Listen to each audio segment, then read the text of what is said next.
Patrick Henningsen talks on today's News Talk Radio, TNT. Welcome back, folks. We're now on number 2 of this live broadcast. Appreciate you guys for joining us. Big hello to everybody in the TNT chat community. Great to see you guys in there. Keeping it real, keeping it lively. You can go to tntradio.live, the URL, and just go to the lower right-hand corner. You'll see a red bubble or the red pill. Just click on that, and you can log in, stay logged in. You can also do that on your mobile device as well via the TNT Radio app, which you can download from Google Play, and also the Apple Store. TNT Radio app will keep you connected 24/7, 365. It is a great thing to have on your phone, and you can also pipe that in through your car stereo, which many people do, as a great alternative to the dross that you get on mainstream news on your radio. Anyway, so proud to be hosting all of these great services for our listeners and viewers as well. Now, we're going to be joined by TNT's political correspondent briefly, Basil Valentine, on the live link, and we'll get him onto the program in just a minute. What we'll be talking about is the UK general election. This snap election, this bizarre snap election has been called by Rishi Sunak, the prime minister who wasn't elected, not even by his own party. The appointed Prime Minister, Rishi Sunak. He'll be announcing his snap election. He did, and it's coming. Doesn't look good for the Conservatives. Labor is now basically purging anybody that's not loyal to Keir Starmer and leadership or the state of Israel. I'm just kidding. No, I'm dead serious, actually. That's kind of what it is. We'll bring him now onto the stage, our political editor at TNT, Basil Valentine, joining us right now from the sunny shores of Albion, the English Riviera. Basil, thank you very much for joining us.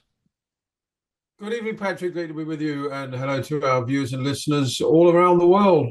Yes, it was a real surprise, big surprise to me, when Rishi Sunak called this snap election for early July. We don't traditionally have general elections in July in the United Kingdom. They're invariably either in the spring or in the autumn, if for no other reason than because people like to go on holiday, particularly MPs.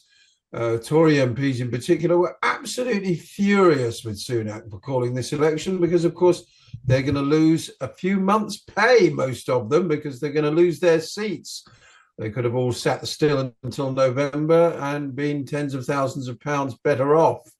But for political reasons as well, it was a really extraordinary decision after some of the worst local election results in Conservative Party history only a few weeks ago. And with very moderate news on the inflation, that there will be no short-term cut in interest rates, Sunak has gone to the country on the back of nothing at all. And what's more, his campaign started disastrously and has then only got worse. He made the announcement in pouring rain. He looked like the drowned rat that he is. His speech was drowned out as well by the strains of "Things Can Only Get Better," Tony Blair's triumphalist anthem from 1997. And then he's had a series of disasters ever since. He visited the shipyard in Northern Ireland where they built the Titanic, of course, only to be asked if he was in fact captaining a sinking ship. And the Tories are currently at around 23% in the opinion polls. And one former MP who has announced he's standing down at the next election has defected to Labour. So the Tories are in the biggest mess that I can remember. And normally I would say that I fully expect them to make at least a partial, if not full recovery by the time it comes to putting an X in the box. They have, after all, governed Britain for about 2/3 of the last 100 years. But on this occasion, I think they may be holed below the waterline. And the utterly awful, the colourless, spineless Keir Starmer, for whom there is no enthusiasm whatsoever anywhere in the country, may become our next Prime Minister by default. So my question, the obvious question, is why now? Why the snap election? What is there something that we don't know, us in the plebiscite, Some plan is afoot that Rishi Sunak is not going to be able to carry over the goal line, and they need an absolute establishment stooge like Keir Starmer, a trilateral commission member, a damp squid, a supine political tool like Keir Starmer to make it happen. There's a lot of speculation that there's a war afoot, that Britain's going to basically opt into a war with Russia this summer, and we don't have any say over it. And we need a leader that will be able to hoodwink the population just enough to kind of make it plausible. Whereas Sunak, with his PVC black sport coat that he was wearing during that damp press conference, is not going to be able to pull it off, because his popularity must just be, I don't know, have they done any polls on his popularity? It must be really low. Yeah, he's about 70-20 underwater with 10 don't knows and undecideds. That is 70% of people polled generally have an unfavorable view of him, and only about 20% a favorable view. I mean, really abysmal figures, and figures that have only got worse since the election campaign began. When he announced the election, originally there were even murmurings from some Tory MPs that they were going to mount an immediate leadership challenge to try and topple him and reverse the decision to call the election in the first place. That didn't amount to anything in the end. But to answer your question, the speculation, of course, is that, yes, he knows something that the rest of us don't, and that things are going to get worse. Some people say he must be trying to lose. Some people saying that maybe there was more to that irregular visit by former US President Barack Obama to Downing Street a few weeks ago.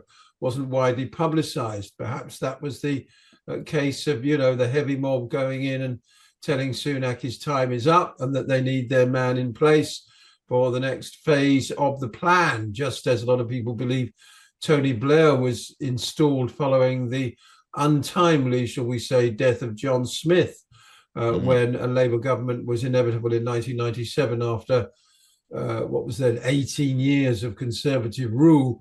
And of course, John Smith, an honest-to-God Scottish Presbyterian, wasn't the man for the job, shall we say, but Tony Blair, of course, was. So there are eerie parallels with 1997, and of course, a few years after that, while Blair was still in power, we had 9/11 and the Iraq War. So, it's Starmer, who some people say, as well as being a member of the Trilateral Commission, is some kind of deep state asset. I mean, you could say to yourself, well, he must be, because there's no other reason why he should have been propelled to the forefront of British politics, because he's actually abysmal at politics. He doesn't know how to read the mood of the country. He doesn't know what the hot button issues are that people are concerned about. He appears to lack any kind of empathy with ordinary people, becomes very petulant if challenged, and can't control or run his own party in any kind of way that means it remains what people used to call a big tent. There's a purge of left-wingers going on. He's made an absolute mess of the Diane Abbott business. She was suspended for writing a rather clumsy but ultimately harmless letter to The Guardian, talking about how travelers and gypsies and Jewish people were not discriminated against in the same way as black people, because you can't always tell that they are that those groups are of a different race or faith or anything, whereas a black person, of course, very obvious that they're black as soon as you meet them. Therefore, she felt that it was discrimination was different. I mean, it's a sort of fair enough point to make. Completely, it's actually it's a valid point that she made, and I've heard other commentators say that it's just kind of a statement of fact.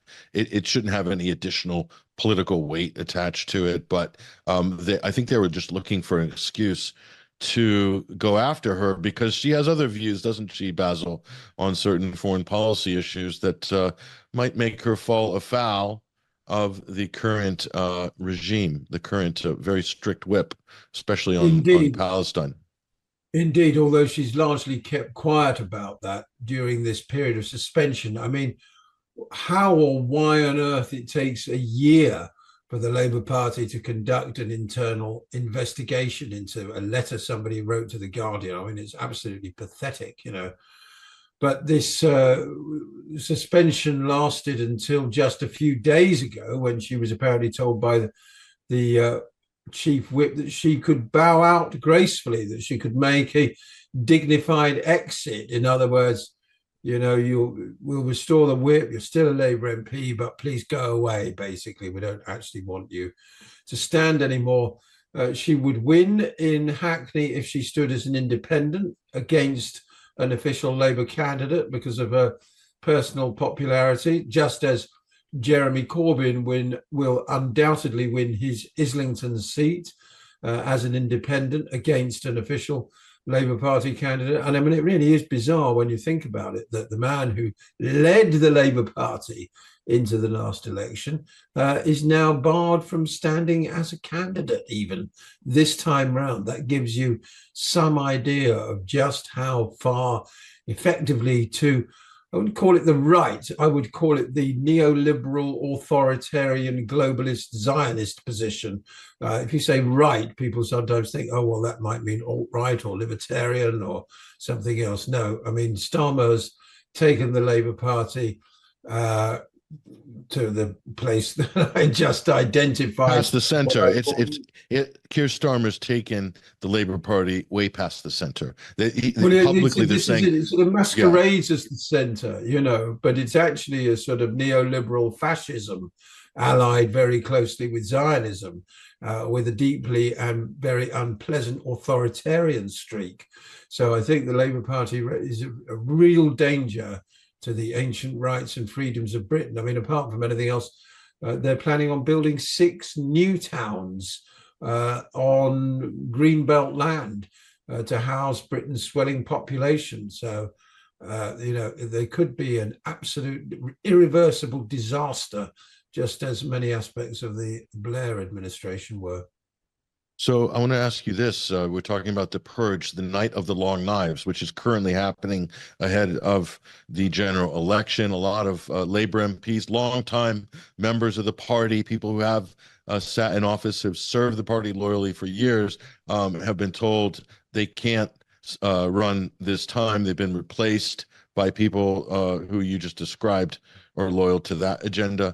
Now, one of the people from, I think, Chingford and Woodford, East London, her name is Faiza Shaheen, and she was given the email basically saying she's no longer welcome in the Labour Party. Ostensibly, she's on the left, let's say more on the socialist wing of the party. We've got a clip of her having to go on, I think this is Channel 4, I'm not sure, but mainstream UK media outlet. And even after she's been canned, Basil, she still has to grovel for liking a tweet by Jon Stewart that seemed to allude that there's an Israeli lobby that monitors people's speech. And because of this, going back 10 years in her Twitter account, the Labour Party and the various other organizations, you know, I forgot the name of these Zionist labor organizations, but they've been policing the speech of these members, and she's been kicked out of the party. Let's roll this clip. I want to get your reaction to it. Go ahead. Whether you meant to or not, you did like a tweet, which is offensive to some people because it plays into that anti-Semitic trope. But like, really, just like liking a tweet, which you can do with a touch of a hand, after all the work I've done. That's what they were saying to you. I know, but I can't believe, and honestly, I feel foolish. I feel foolish. Why do you feel foolish? Because everyone said I was the one socialist that was running. You know, it was a surprise that I wasn't blocked earlier. Everyone knows that, and of course, you know, they were going to come for me, and I did something stupid, and honestly, I don't remember liking that, and anyone will know what that's like. But I've done so much work in the community, like bringing communities together, bringing people of different faiths together is something that I really enjoy doing. Oh my goodness, Basil, did she handle that wrong at the end? I mean, she defended herself, and then she said, "Oh, I'm sorry, I did something stupid. I liked a Jon Stewart tweet," and literally groveling, apologizing for her alleged anti-Semitism. What did you make of this? It was the BBC, by the way. That was BBC. Well, I mean, first of all, the first point she made quite rightly is, one click, liking a tweet, one click, and a job that would have paid her £800,000, close to $1 million over the course of a parliament, is taken away. A whole career, as well as a livelihood, disappears with one click. That's cancel culture for you. But as to the substance of what she liked, I believe she liked a tweet by Jon Stewart saying that the Israeli government employs people to police speech. And ironically, that is what has just been demonstrated by the fact that she's been cancelled. Oh, because some Zionist group have trawled through her whole entire history on the X platform. Go on. You can't make this up. She's proving the point of the tweet, and then she gets. I mean, it's kind of defies belief. Well, fortunately, we do now have alternatives in Britain in the shape of, most notably, the Workers' Party of Great Britain, who are prepared to tackle the Zionist narrative head on. The Labour Party might have done under Jeremy Corbyn, but he was far too weak. All of this is really as a result of his total failure to stamp his authority on the Labour Party as a whole. He failed to back open selection for candidates, which would have meant that constituency parties could have chosen people who were more closely aligned with his views.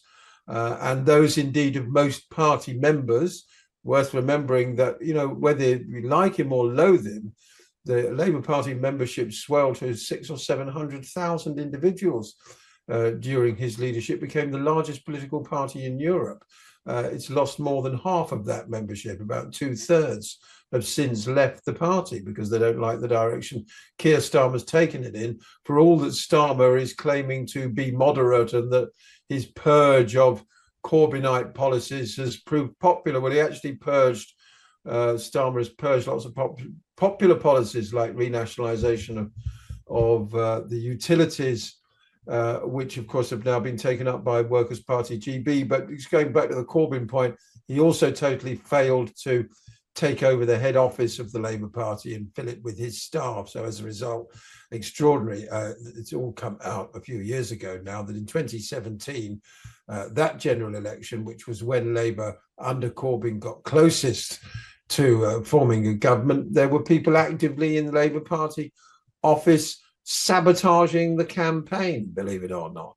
Right-wingers in the Labour Party happier to see another Conservative government than a Corbyn-led Labour government, which gives you an idea as to really the problem that the Labour Party has had going back decades, with the two wings really coexisting very unhappily together. It seems like the Israeli lobby has seen that fissure, has seen that schism, and has driven a wedge right in there. And this is not speculation, ladies and gentlemen. This is all shown to be fact in Al Jazeera's excellent documentary series called The Lobby Britain, and then the U.S. sequel to that, The Lobby U.S. And so this is proven beyond any doubt. This is actually what happened. I mean, it's worth noting what Kirsty Walk said there. She liked that, Faiza Shaheen's crime was that she liked a tweet that some people find offensive. I mean, that's the end of your career. Some people find it people can choose to find things offensive all the time. I could choose to find what Keir Starmer says or what Rishi Sunak every day, what they say is offensive. And does that mean that I have the right to completely cancel their careers permanently? And as we said, the tweet was from Jon Stewart's Jewish, I believe, the American talk show host. Yes. So he's tweeted out something about the well-known, well-documented and openly admitted actions of the Israeli government, which is that they pay a lot of people to do their dirty work on social media. This isn't speculation. This isn't an anti-Semitic trope. We're talking about the well-known actions of a foreign government, but you're not allowed to say so. So there's got to be much greater pushback against that. And that's what, I mean, uniquely amongst the parties that are standing a large number of candidates at the next election, that's the one thing that the Workers' Party GB are standing up for. Yeah, and Chris Williamson trying to recapture his old seat there in Derby. In Derby South, yeah. And we had him on our first episode of Not Just the News this morning, our new magazine program, if I may call it that, at 10 a.m. UK time. And we're going to be following the election very closely. We're going to be having candidates of all different stripes on every day. And it does promise to be a fascinating election. I mean, if you want a sort of conspiracy theory about why Sunak called this election so early, I think it might be because the Conservatives themselves are under tremendous pressure from Reform, who are polling at around 12%. Tories 23, Reform 12 makes 35, and you only need about 40 odd with the bizarre first past the post system to form a government. Reform have been gaining ground steadily over the last 12 months, and another summer, particularly a summer of uncertainty or bad news, would have given Reform the opportunity to gain further, just as it would also have given the Workers' Party the chance to gain ground on Labour. Both those two have now got much less time to get organised. There you go. I like that, Basil. You're much more pragmatic in your conspiracy theories. I'm going to put my money on your take on this, why it was called early. Just a couple minutes left. We're going to break at the half-hour mark, Basil. But election odds. If you're a betting man, where's the smart money going on any of these? Well, I am a betting man, as you know. Let's have a look. The UK, the next general election. Wow. Well, Labour are showing at 1.04, so that's 25 to 1 on. If you have $100 on Labour to have the most seats after the general election, you'll only win another. They'll only give you another 4 on top. That's all. $100 to win 4 more. Absolutely miserly odds. So, in spite of the fact that Labour are shooting themselves in the foot, another MP, Russell Lloyd Moyle, Brighton Kemp Town, he's been told he can't stand again. Lloyd Russell Moyle, he's told he can't stand again. He's traditionally a left-winger, but somebody who's kept very stum about Palestine. He hasn't exactly been screaming from the rooftops about it, but he's been declared not good enough in Starmer's new Labour. Anyway, if you want to bet on the Conservatives to be the largest party after the next general election, you can get 21 to 1, Reform UK 500 to 1, and the other parties, unsurprisingly, 1,000 to 1. The Labour majority showing 1.11. So that's if you have $100 on and Labour form an overall majority, you'll win another 11. So still very, very miserly. I had a small bet on no overall majority. I'm seeing here. I took odds of around 8 to 1, and that's lengthened to 10.5 to 1. So, that's very much the second choice. A Conservative majority, Sunak getting back with enough seats to carry on in government without any coalition or anything, 50 to 1, which is an enormous price about an incumbent Conservative government in the UK. A really huge price, but that's indicative of just how unpopular they are. Wow, that kind of says it all right there. It's not looking good for the incumbent. Certainly, it's going to be embarrassing. He'll be dragged through the coals. I dare say his legacy, if it wasn't already in the bin, it's going to end up being at the bottom of the barrel, or as the French say, the cul du sac, by the end of this election cycle. Basil, U.S. elections, got a minute left. Any movement? Biden, Well, of Trump? course, the Trump verdict is being announced as we speak. He said Mother Teresa couldn't beat these charges. But I don't think it's going to, unless, some people say, they won't vote for a felon, but those numbers seem to be reducing. He's the heavy favorite. He's currently showing at 2.06 with Biden at 2.48. So you can almost back both Trump and Biden and make a profit. Bizarrely, it's as if people aren't certain that either of them is going to win. Robert F. Kennedy Jr. People are queuing up to back him at 41-1, which, well, I've backed a horse in the Oaks tomorrow at a bigger price than that. The Oaks, the Phillies Classic at Epsom. I think she's got a great chance. So 40-1 is, it's a big price, but it's not a price of a no-hoper. And yet some people would say that, of course, Robert F. Kennedy, no third-party candidate has won for 150 years. He is, in fact, a no-hoper. So if you want to lay Robert Kennedy, if you want to sort of risk $10,000 to win a few hundred, you can stick that money into Betfair exchange if you're in the UK. I think you'll be able to in the US soon as well, Patrick. I think they're going to relax all those internet gambling restrictions. And then you'll be able to take bets on Robert F. Kennedy becoming president, which he's not going to be. And you'd only have to pay out 40 times. Go on. I'm going to hold you there. Just before we break here, Basil, I was told by a Republican strategist that Robert F. Kennedy is being positioned as the healing candidate when Joe Biden steps away at the DNC and announces he is not going to seek re-election, that healing the nation, it's Robert F. Kennedy who is going to be slotted in there as the Democratic Party nominee. I've heard as this the Democratic nominee. That is interesting. Yes, the unity candidate. The unity candidate. Right. So I'm just saying it's worth a tenner. Yeah. It's worth a tenner. He's displayed his Zionist credentials over the last few months, so therefore he's got the key box in the key, in the key hole. Yeah, no matter who wins, Trump or Kennedy, then it's Israel wins. In fact, as I'm sitting here watching the odds change, this is a great thing about the Betfair exchange. You can watch the odds change in real time. The odds on Joe Biden have lengthened by 0.6 just in the last couple of minutes, and the odds on Kennedy have contracted. You could get 43-1 when I logged in 10 minutes ago, and that's because the AI.